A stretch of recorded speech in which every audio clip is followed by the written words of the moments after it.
Hey folks, Kevin here. Well, it's September 19th, 2019. I'm out here working on the greenhouse. For a few days now, I've been working on getting these doors ready for installing. In today's video, I thought I'd share with you one of the techniques I use for installing a heavy door by myself. And when I'm outside in this location, sometimes we really have some high winds that come from the west. So I have to take that into consideration when I'm installing something by myself.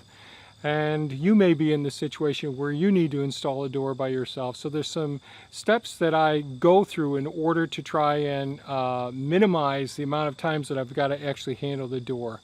This door is an aluminum outside with, I think it's a plexiglass on inside of the viewing window.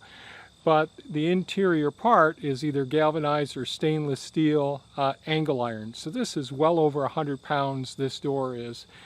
And it can be a real hassle to move around. I've moved these doors around so many times trying to break them down, get all the bad parts off with the galvanic oxidation like I talked about in the last video. And then wire brushing them down and getting them all cleaned up. And then I ordered some new hinges, and the hinges that I'm using for this installation don't have removable pins, so you can't split the hinge in half and mount half to the door and mount half to the door jamb. You've got to mount it to one or the other, and I elected to mount these to the door because the pins aren't removable. And these are a machine type screw with a flat head that hold it in place. So it's not a tapered screw like a wood screw, like you could just go ahead and take an impact driver and drive those screws in. So things really have to be aligned very carefully, and with one person doing it, the setup is really essential. So an example would be here on this exterior door. You could see I'm standing down below the floor level there, and so the ground gradually slopes away, and for a few feet, about 3 feet out, it drops down about 1.5 inches, which is the thickness of a 2x4 or 2x6.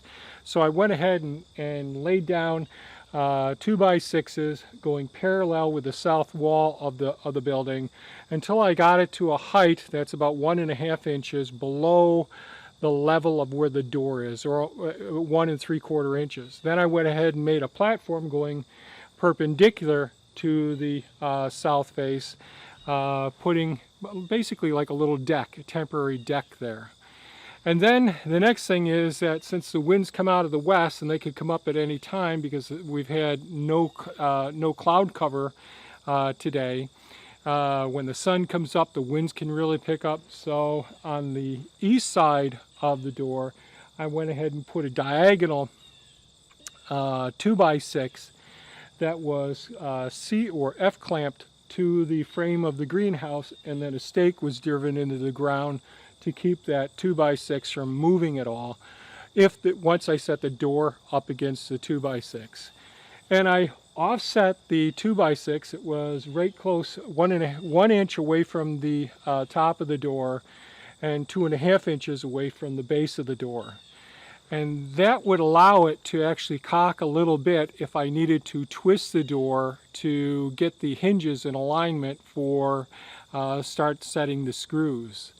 The other thing I used was 2 different pry bars and a couple of spacers to go ahead and gradually change the elevation and the pitch of the door so that I could get the base hinge attached first. If I get the base hinge, a couple of screws in the base hinge, then I can usually start working the door up being almost level and put the second hinge in, start getting some of the screws in there, and then tilt the door up even further to being level, because once you've got 2 hinges holding the door, and there's a 3-hinge system on this door, then it's much easier to go ahead and not worry about the door twisting or whatever unless you have a really big gust of wind. If I thought we were going to have a big gust of wind, after getting a couple of screws in the lower hinge, then I would have brought the 2x6 or secondary 2x6 up against it and C-clamped or F-clamped the door to that support. Until you've got one hinge set, though, I don't think that that's a wise thing to do. Having that little bit of an offset to the lateral support actually works out pretty well. So there is some GoPro footage I shot of me going through the process. Hopefully I've shown along while I'm talking now some of the GoPro footage of me putting the deck down there as well.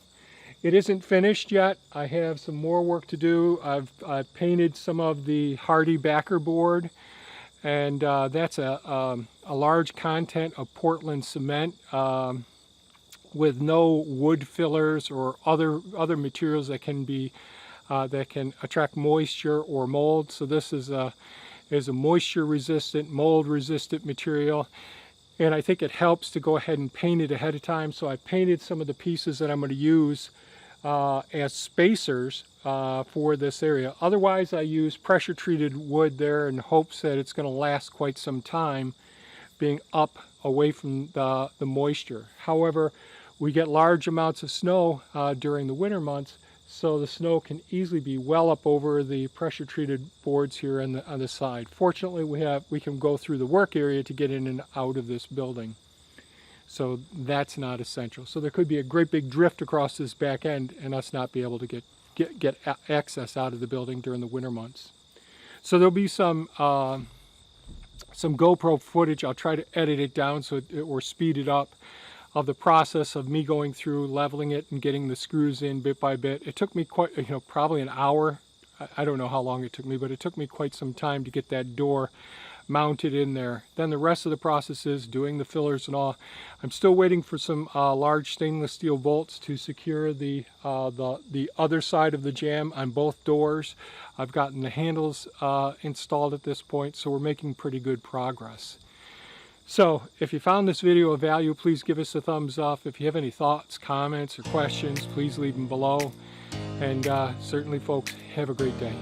Bye-bye now.